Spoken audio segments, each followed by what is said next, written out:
こんにちは、ミッキーです。今回は2025年最新レポートを吉祥寺カフェ5選としてご紹介します。都内屈指の癒し空間、井の頭公園がありつつ、飲食店や雑貨屋さんなど個性的な店の立ち並ぶ街、吉祥寺。公園でのひとときも含め、特に予定がない日こそ、非日常を味わいながら、ほっと一息つけるような街なので、長年住み続けたい街に選ばれる理由も納得です。前回の動画ではニューオープンカフェの魅力をご紹介してきましたが、今回は街に根付く人気の癒し空間を中心に、吉祥寺での過ごし方のヒントになるお店をセレクトしました。ぜひ暑すぎず寒すぎず、心地が良い今の季節こそ、この街で存分に楽しんでください。このチャンネルではカフェ巡りなど日常を少し豊かにする情報をお届けします。少しでも応援してくださる方はチャンネル登録をして次の動画も見逃さないでください。ちなみに今回ご紹介するお店の Google マップ位置情報は本動画の概要欄から確認することができますので、実際にお店に訪問する際の参考としてご活用ください。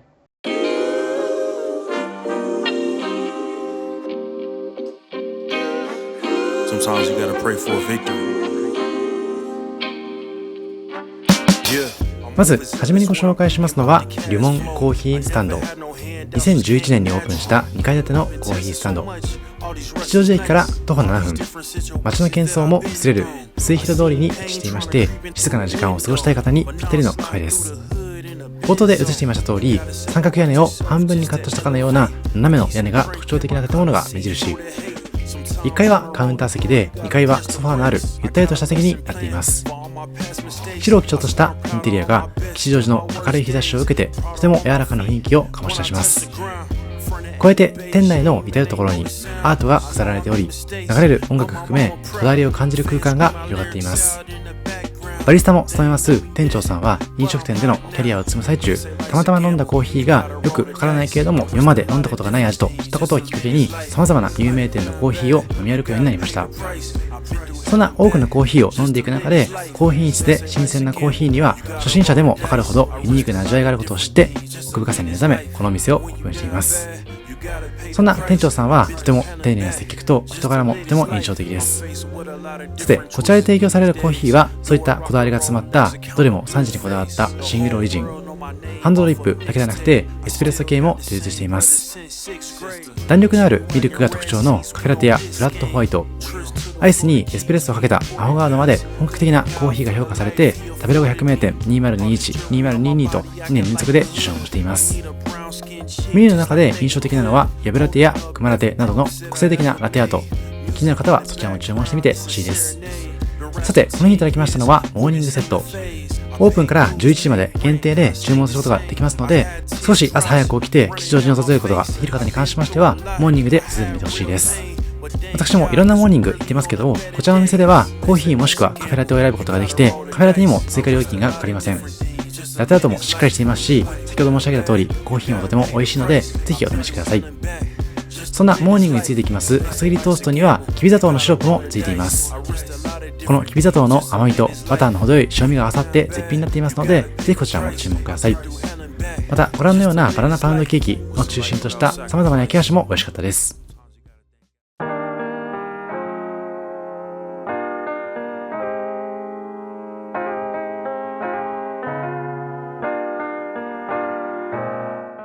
続いてご紹介しますのはザ・シティベーカリー吉祥寺パルコ。吉祥寺駅北口から徒歩2分の距離にあります吉祥寺パルコの1階にあるザ・シティベーカリー。全面大きなガラス張りで、路地からは暖かな照明に照らされたカウンター席があります。さて、シティベーカリーと言いますと、たくさんの店舗が全国にありますけれども、特にこの吉祥寺店をお勧めしたいのはモーニングの充実度。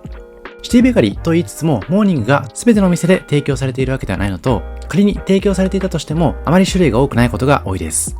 そんな中、こちらの吉祥寺店に関しましては、メニューのレパートリーが多く、定番の CB ブレックファーストの他に、今回注文しました後でご紹介する4種のデリプレートだったり、フレンチトースト、他にはスクランブルエッグトースト、サーモン、ケール・ジャラベーゼのクロックマダム、加えてスクランブルエッグトースト、生ハム、あとは一番シンプルな厚切りトーストの提供もあります。また、それらにセットドリンクをつけていただくこともできます。そんなブレックファーストメニューに関しましては、朝9時から11時までの限定。吉祥寺とはいえど、モーニングやってる店舗がそれほど多いわけではないので、先ほどのリモンコーヒースタンドさんと合わせて選択肢に含めていただくといいかもしれません。そんな全部で7種類の充実したモーニングはもちろんのこと、パンも充実。冒頭でちらっと触れました通り、吉祥寺には井の頭公園がありますので、パン好きの方はこちらで購入していただいて、公園で楽しむのもいいかもしれません。また、このザ・シティベーカリーの吉祥寺パルコ店には、吉祥寺限定のメニューも多数揃えています。ポップで吉祥寺店限定と書かれていますので、実際に足を運んでみて確認していく中で気になるものがあれば、ぜひこの機会に注文してみてほしいです。さて、そんなシティベーカリー、ルーツは1990年のニューヨーク。創業者のルービン氏はエミー賞受賞歴のあるテレビ局の元 B1 プロデューサー。食に興味を持ってフランスに渡り、その後小さな町のペイストリー教室に参加したことからパンの奥深さを知り、こういったザ・シティベーカリーを世界そして全国に展開しています。日本へ進出したのは2013年。関西や関東が中心だったんですけども、最近では日本全国に展開しています。どの店舗でも本物志向の焼きたてを大切にしていますので、パン好きな方でも十分に満足できるようなクオリティの数々が注目です。ちなみにシグネチャーメニューはプレッツェルクロワッサン。甘みのあります生地に岩塩とごまを振りかけた甘じょっぱさが癖になる一品です。また、お供のドリンクとしてはホットチョコレートが有名で、そちらに関しましては過去に渋谷編の動画でご紹介していますので、よかったら確認してみてほしいです。さて、こちらがこの日に注文しました4種のデリプレート、そしてモーニング専門のセットドリンクでありますアイスコーヒーです。今回いただきました朝限定のこちらのスペシャルプレートでは、キヌアのサラダ、キャロットラペ、紫キャベツのマリネ、フムス、そしてライ麦パンのトーストがワンプレートで提供いただきました。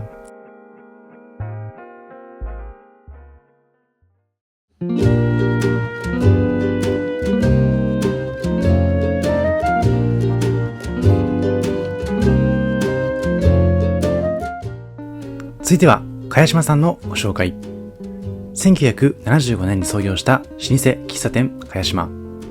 吉祥寺駅中央口から徒歩5分の距離にあり、茅島というのれんに青と白のひさしがノスタルジックな雰囲気を醸し出しています。すでにオープンしてから50年近い年月が経っており、地元吉祥寺に根付くそこにあることが当たり前な喫茶店とのことです。こちら最近は孤独のグルメシーズン1で井の頭五郎さんが訪れたこともあり、聖地巡礼のお客さんで平日でも行列ができます。この日も少しランチタイムをずらして13時頃に訪問していますけれども、2組待ちで入ることがやっとでした。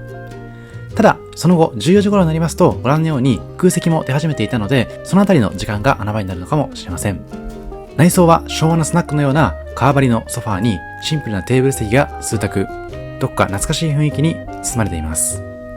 食事メニューはまさに老舗の喫茶店そのもの。ポークジンジャーやハンバーグ、オムカレーなどがっつりこってりなメニューがたくさん並んでいまして、目移りしてしまいそうです。実際にドラマの中でもたくさんのメニューがあって、井の頭五郎さんが悩んでいる様子が印象的でした。さて、こちらは今回注文しましたナポリタンの平日ランチ。ナポリタンに味噌汁とサラダがついてきて、これだけでもボリューム満点。作中の中ではこちらのナポリタンにハンバーグをトッピング。ファンの間では井の頭五郎セットとして親しまれているようです。そんなトッピングのハンバーグはなんとプラス100円で提供いただけます。ハンバーグ以外にもポークジンジャーやウインナー、シューマイの全4種類から1品を付けられます。また、ご飯および麺に関しましては大盛りでプラス100円、やや盛りでプラス50円と満腹感を大事にしたい方には特にお勧めできるような店舗です。そんな注目のナポリタン。期待を裏切らないこれぞ喫茶店のナポリタンという味に思わず頬が緩んでしまいます。太めでもっちりとした麺に甘めのケチャップソースがたっぷり絡んだナポリタン。具材は王道のピーマンに玉ねぎ、厚切りベーコン。量もかなりボリューミーで、たくさん食べたいような男性を中心に満足感たっぷりかなと思います。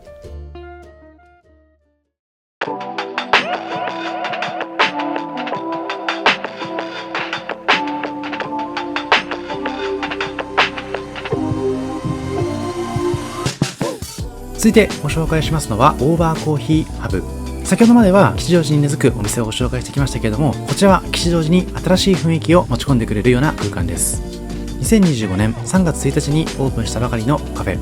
吉祥寺駅から徒歩4分の好立地で、その海外風な雰囲気が印象的です。テラスには珍しい観葉植物がたくさん飾られていまして、おしゃれさと癒しの空間が混ざったとても素敵な雰囲気。スケルトンの天井には空調のダクトが見えていたり、コンクリートで作られたカウンターがあるなど、一見無機質な空間の至るところに飾られたグリーンやウッド調のテーブルがナチュラルな雰囲気になっています。カフェとワークスペースが一体になったこの施設。1階はご覧のように休憩や雑談に使えますカフェ&ラウンジ。今回特別に店主さんにご案内いただきまして、2階や3階の様子も後で映していますので、そちらも参考にしてみてほしいです。そんな2階や3階はメンバー製のコワーキングスペースの空間。コワーキングスペースのフロアの使い方も秀逸で、2階は集中したい人のための静かな集中ゾーン。3階は会議や来客対応もできるミーティング、通話 OK ゾーンになっていまして、働く人の多くのニーズに応えてくれます。そんな2階3階のワーキングスペースに関しましては、ドロップインでの利用も可能とのことなので、作業スペースに困った際のカフェとして覚えておくのも良さそうです。意外と吉祥寺の中にはそういったシェアラウンジのような空間が多くなかったので、こういった空間はとてもありがたいです。さて、そんな空間が魅力的なこちらのお店。一方でコーヒーの品質も抜群です。バリスタさんはカリフォルニア発コーヒーブランドでありまして、年間最優秀ロースター2024にも選出されましたバーブコーヒーの出身。過去に新宿編の動画や六本木編の動画でバーブコーヒーさんご紹介していますし、これまでに訪れた店舗の中でバーブ出身のバリスタさんは多かったので、日本にコーヒーの美味しさを伝えているような貴重なお店かなと思っています。そんなお店だからこそ、シングルオリジンの豆を使用した本格派のコーヒードリンクをいただくことができまして、ハンドドリップによる提供スタイルはもちろんのこと、エスプレッソ系のメニューも充実しています。フードメニューは軽食にちょうどいいオリジナルブリトーやビーガンサンドイッチなどがあります。その中、この日はこちらピスタチオラテとクッキーをいただいています。これはなかなかお目にかかることができないピスタチオラテ。一口飲むとピスタチオの香ばしい香りがふわっと広がります。ピスタチオ特有の甘さとほのかな塩気、そしてラテのまろやかなミルクがマッチしていまして、本当にリッチな味わいです。そんなピスタチオラテに使われていますピスタチオシロップはオーバーコーヒーハブの店長さんが開発したオリジナルメニュー。ぜひこの機会にお試しください。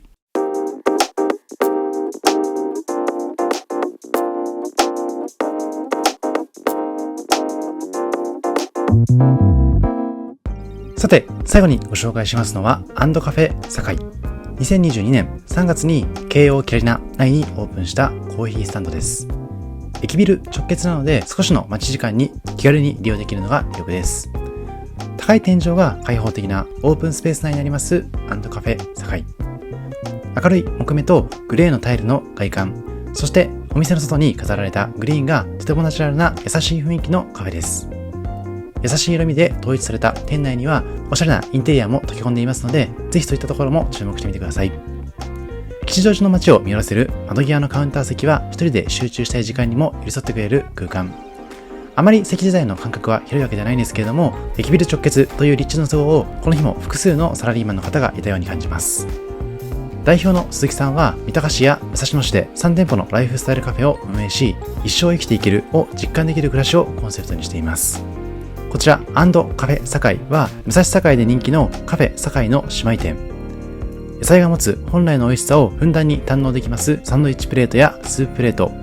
ガトーショコラやスコーンなど、食事にもカフェタイムにも対応が可能です。ドリンクはコーヒーや紅茶に加えまして、野菜やフルーツがフレッシュなスムージーや爽やかなイタリアンソーダなど種類が豊富です。そんな数々のメニューからこの日はスーププレートのワンスープセットサラダデリ付きを注文して、たっぷり野菜のミネストローネをチョイスしています。スープストックなどの店舗もありますけれども、こちらのスープはゴロッと野菜が入った満足感たっぷりの一品。少しカロリーを抑えたい日のランチタイムにもおすすめです。そしてこちらのワンプレート、ふわふわの石窯パンにキャロットラペと紫キャベツのマリネ、リーフサラダが添えられたワンプレートになっていました。そしてもう一つ、こちらの店ではタルトなどのケーキも注目なので一つ注文してみました。この日はレモンとマスカルポーネのタルトです。さて、こちらはプレートメニューの石窯パン。素朴な味わいでありながらもっちりとした食感も魅力的でした。そんな石窯パンをこちらのミネストローネにつけながらいただくのもいいかもしれません。そしてミネストローネには先ほども申し上げました通り野菜がゴロゴロ、大きくカットされたベーコンも入っていて食べ応えもバッチリでした。そしてもう一つ、こちらのタルト、レモンの酸味が爽やかに香るしっとりとした生地、マスカルポーネのまろやかさ、ザクザクのタルト生地がいいアクセントになっていました。加えて爽やかなマスカルポーネとレモンのデコレーションが美しく、一つ一つのフードが丁寧に作られていることを実感できました。さて、動画自体は以上ですけれども、この後にアフタートークも載せる予定です。吉祥寺のラップアップの後に気になる方はそちらも聞いてみてください。今回ご紹介した吉祥寺のお店は結構人気なお店もあったりするので、なるべく事前調査の上訪れてみてほしいです。特にリモンコーヒースタンドさんや茅島さんに関しましては並ぶことも多いので、オープン直後を狙っていただくか、少しピークタイムをずらして訪れていただくことをお勧めします。一方でオーバーコーヒーハブさんに関しましても、すでに注目され始めていまして、席が埋まっていることも多いです。一方でコーヒー自体がとても美味しいので、テイクアウトをして、それこそシーベーカリーのパンと組み合わせつつ井の頭公園にくつろぐのもいいかもしれません。また、アンドカフェ酒井さんに関しましては、意外な穴場空間ということもありまして、特に吉祥寺を仕事の合間等に訪れる方には、注目の店舗になったかなと思います。今後も吉祥寺の店舗を探していこうかと思いますので、もし気になる店舗などありましたら、皆さんの方でもコメント欄で教えてください。さて、ここからはアフタートーク。外の空気に触れる時間作れていますかというテーマです。今回、吉祥寺のカフェ特集の中で、春だったので井の頭公園を少し散歩していました。個人的にはコーヒーも大好きなので、テイクアウトしつつ、あとはベーカリー特集もしているようにパンを買って少し散歩したりするのがとても好きです。以前に読んだ精神科医が見つけた3つの幸福という本にもあったんですけれども、3段階ある幸福のうちベースとなるような心と体の健康を支えるセロトニン的幸福を味わうためには、自然の空気に触れたり日光を浴びたりするのがとても効果的だと聞いています。実際に朝活をしたり昼間に散歩したりする中で、私もとても幸福感を感じてますし、結構心もリフレッシュされてストレスも軽減できているように感じています。